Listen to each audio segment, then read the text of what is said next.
हाँ जी, कोटेशन आ गई है मेरे पे, देख रहा हूँ। तो प्राइसेस ज़्यादा नहीं है थोड़े?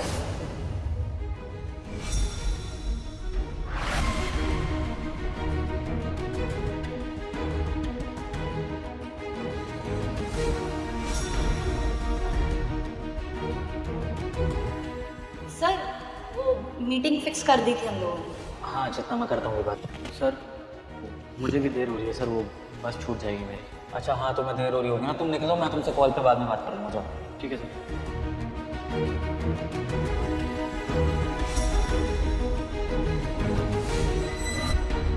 अरे एडवांस तो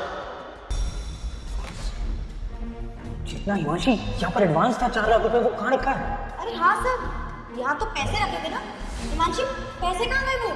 मुझे नहीं पता मैम, बॉस मुझे नहीं पता पैसे गए। इस कमरे में हम तीनों के अलावा एक और इंसान, वो सिक्योरिटी गार्ड, और कितनी हड़बड़ी कर रहा था जाने में। पक्का उसी ने पैसे उठाए होंगे सर। गार्ड ऊपर आओ एक बार। जी साहब, बुलाया आपने? यहाँ पर 4 लाख रुपए रखे हुए थे शर्मा जी की मीटिंग के लिए, कहाँ है वो? 4 लाख कैश? मुझे नहीं पता साहब। झूठ बोलने की जरूरत नहीं है। इस कमरे में हम तीनों के अलावा सिर्फ तू था। अब तो मुझ पे इल्जाम लगाए जा रहे हैं, हो सकता है मैडम यही चुराए हो। चोरी के सिक्योरिटी गार्ड हम पे इल्जाम लगा रहे हैं चोरी का। हम क्यों चोरी करेंगे? ये देखिए साहब, ये तो चेन खराब है हमारा। ये 2 शर्ट और एक पैंट है, इसके अलावा कुछ नहीं है बैग में। बताइए, लीजिए, कर लीजिए चेक। बैग तो खाली है, पैसे गए?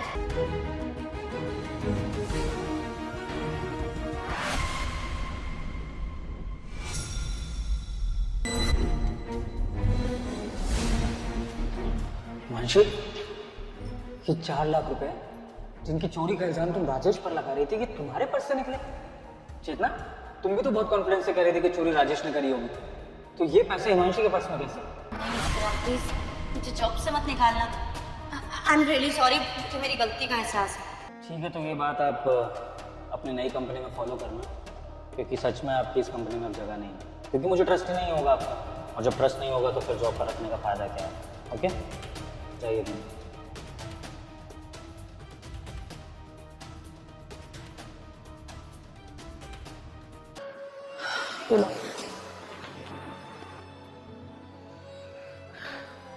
सच कहें तो साहब, इन पैसों के लिए मना कर देते हैं, लेकिन अभी गांव में ना माँ का तबीयत बहुत खराब है, पैसे का बहुत ज़रूरत है। अभी आपसे मांगने का हिम्मत नहीं हुआ, सोचे थे गांव जाके ज़मीन बेच देंगे, लेकिन पैसों से हमारा पुश्तैनी ज़मीन बच जाएगा। धन्यवाद आपका।